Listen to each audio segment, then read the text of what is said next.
Assalamualaikum. Bertemu kembali dengan saya Cipta Ning, founder Majelis Dzikir dan Tasawuf Sirul Asro Mojokerto.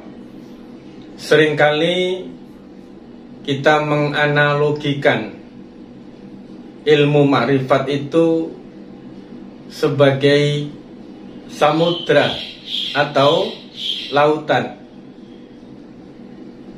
Samudra atau lautan yang begitu luas, yang di dalamnya ada buih, ada ombak, ada sampah, ada bangkai.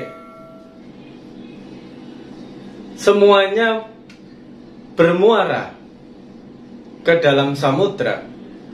Dan apapun yang ada di dalam samudra bersifat atau menjadi sesuatu yang halal.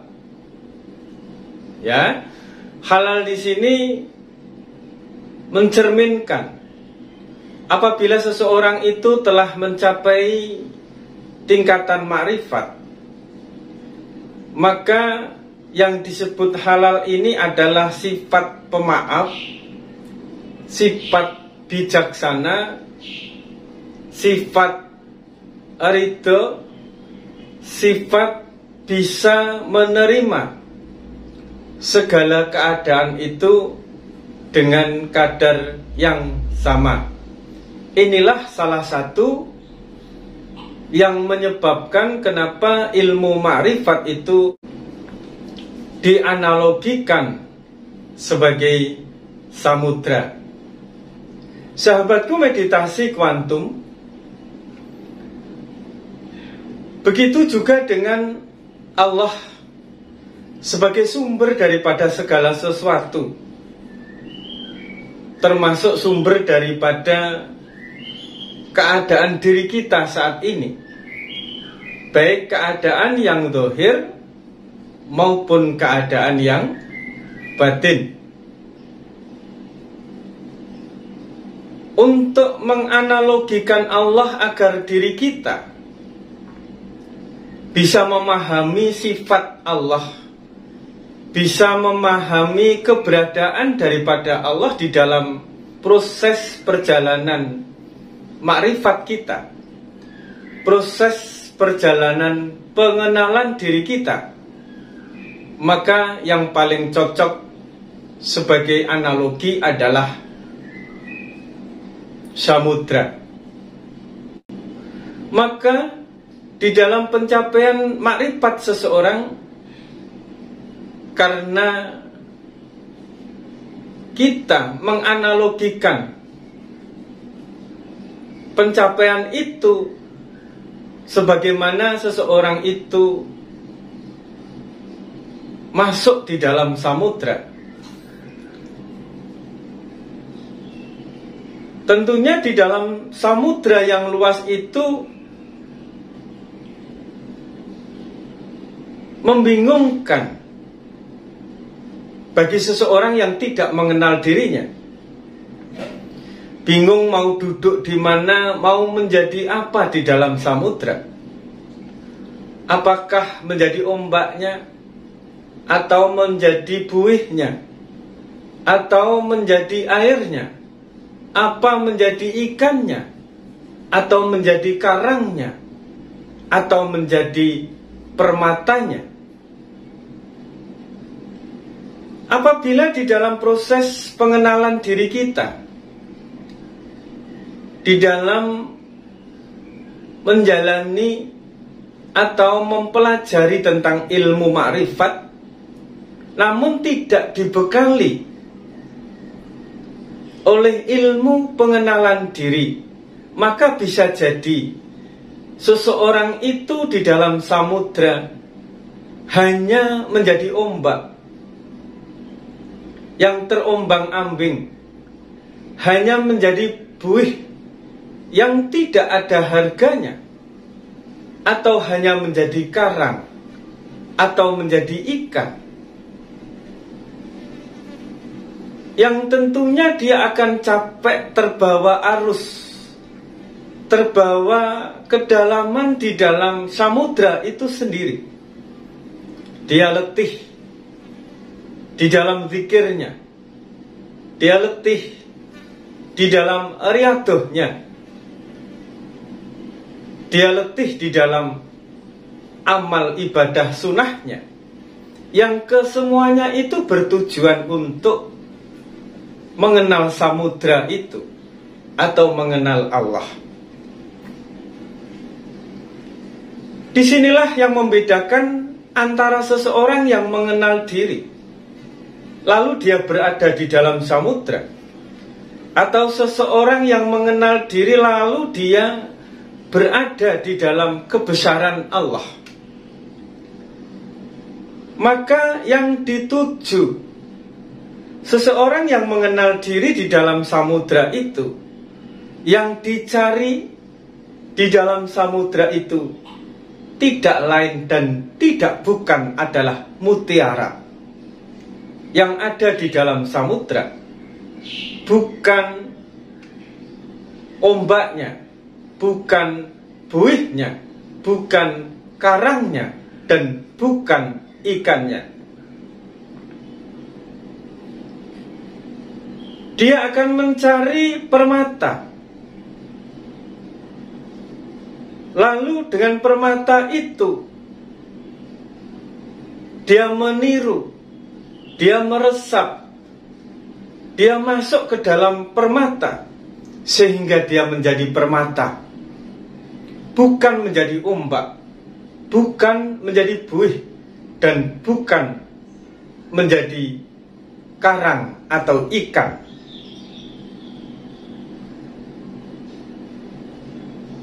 Maka di dalam proses pengenalan diri sebagai jalan untuk mengenal Tuhan kita, kita harus benar-benar terbimbing dengan baik oleh seorang mursyid yang mengenal diri, sehingga apabila kita berada di dalam samudra, kita tahu tujuan kita dan kita tahu kedudukan kita. Tidak salah duduk di dalam ombak, di dalam buih, di dalam karang, atau di dalam ikan. Ketahuilah bahwa buih, ombak, karang, ikan itu semua adalah sifat daripada Allah, asma daripada Allah, af'al daripada Allah. Dan permata itu adalah zat daripada Allah. Zat inilah yang menjadikan Nur Muhammad atau permata. Permata inilah yang disebut zat. Dan dari situlah Nur Muhammad itu terlahir. Maka hanya Nur Muhammadlah yang mengenal zat. Dan apabila diri kita mengenal diri kita sendiri dan tahu asal kejadian diri kita, lalu kita menemukan hakikat Nur Muhammad yang ada di dalam diri kita, maka di dalam keadaan apapun, dimanapun, di dalam kondisi apapun, akan selalu memancarkan keindahan. Permata itu akan selalu bersinar dan tidak terkotori, tidak terpengaruh dengan suasana dan keadaan yang bagaimanapun. Sahabatku meditasi kuantum, dimanapun berada, seseorang sering menzikirkan asma Allah, yang semua itu jatuh kepada sifat, kepada asma keagungannya, kepada perbuatan kebesarannya, yang apabila di dalam kita melakukan zikir itu tanpa disertai dengan sholawat yang memadai, maka di dalam diri kita memasuki samudra itu, bisa jadi kita hanya mengenali buih, atau kita hanya mengenali ombaknya, atau kita hanya mengenali karang dan ikan-ikan yang ada di dalam samudra, namun diri kita tidak mengenali permatanya. Selawat yang kita baca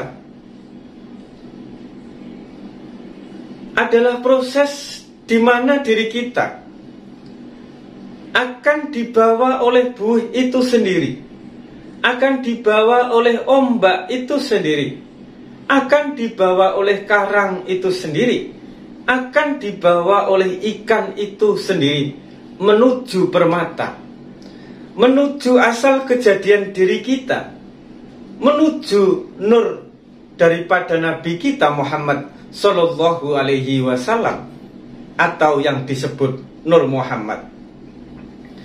Sesungguhnya dari permata inilah segala sesuatu ini diciptakan, bukan dari ombaknya, bukan dari buihnya, bukan dari karangnya, dan bukan dari ikan-ikannya.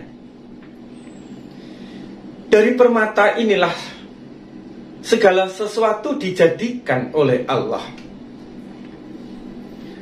Dan hanya dengan diri kita menjadi permata dan kembali ke dalam permata, lalu lebur diri kita di dalam permata itu. Siapakah permata daripada makhluk? Tiada lain adalah junjungan kita, Nabi besar Muhammad Sallallahu Alaihi Wasallam. Maka tidak heran apabila seseorang di dalam melakukan ritual dan riadah untuk bermakrifat kepada Allah, namun dia tidak melakukan atau tidak melaksanakan atau tidak mengendarai sholawat, maka seseorang itu hanya mengenal buih, hanya mengenal ombak, hanya mengenal karang dan ikan-ikan yang merupakan bagian daripada samudra, tetapi dia tidak pernah mengenal rahasia yang paling berharga di dalam samudra itu, yaitu permata, yaitu Nur Muhammad. Sahabatku meditasi kuantum dimanapun berada, pengenalan diri kita bahwa sesungguhnya diri kita ini terjadi dan ada karena Nur Muhammad. Maka dimanapun kita berada, yang kita cari adalah keindahan.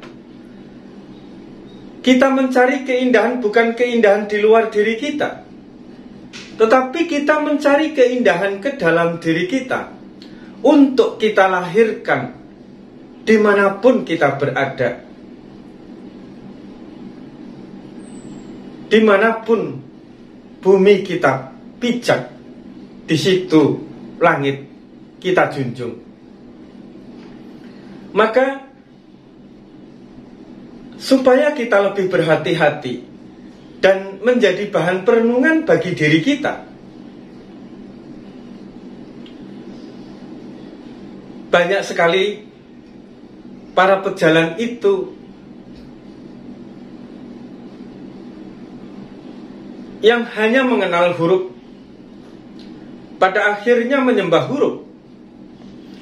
Banyak di antara pejalan itu yang mengenal sifat dan hanya mengenal sifat, dan pada akhirnya menyembah sifat. Banyak juga yang hanya mengenal perbuatan dan pada akhirnya menyembah perbuatan, sehingga dia tidak mengetahui mana perbuatan yang bersumber dari egonya, dari sifat merasanya, dan mana perbuatan yang bersumber daripada Robnya, dari ilham yang dia terima, dari futuh yang dia terima, dari laduni yang dia terima, sehingga melahirkan sebuah perilaku dan perbuatan di dalam kehidupannya. Hal itu terjadi karena mereka tidak mengenal diri, tidak mengenal asal kejadian dirinya, yaitu Nur Muhammad, sehingga dia tidak bergelar sebagai insan kamil dan tidak melahirkan pribadi dan sifat insan kamil, yaitu pribadi dan sifat Muhammad. Sahabatku meditasi kuantum, maka jelaslah sudah apa yang saya sampaikan ini. Siapa saja bisa masuk ke dalam samudra, tetapi apabila dia tidak mengenal diri, maka yang dikenali adalah buihnya, ombaknya, pantainya, karang-karangnya, atau ikan-ikannya. Dan bisa jadi orang tersebut terjebak di dalam keindahan karang, keindahan ikan, keindahan pantai, keindahan ombak, atau keindahan buihnya, tanpa mampu menyelam di dalam rahasia daripada samudra, yaitu menemukan permata. Apabila seseorang telah menemukan permata, sesungguhnya dia telah menemukan hakikat daripada dirinya, dan sempurnalah pengenalan dirinya sebagai jalan untuk mengenal Tuhannya. Cukup sekian, semoga manfaat. Ingat, tetaplah berbuat baik meskipun penerimaan orang tidak baik, karena hanya dengan perbuatan baik maka kehidupan kita akan jauh lebih baik. Wassalamualaikum warahmatullahi wabarakatuh.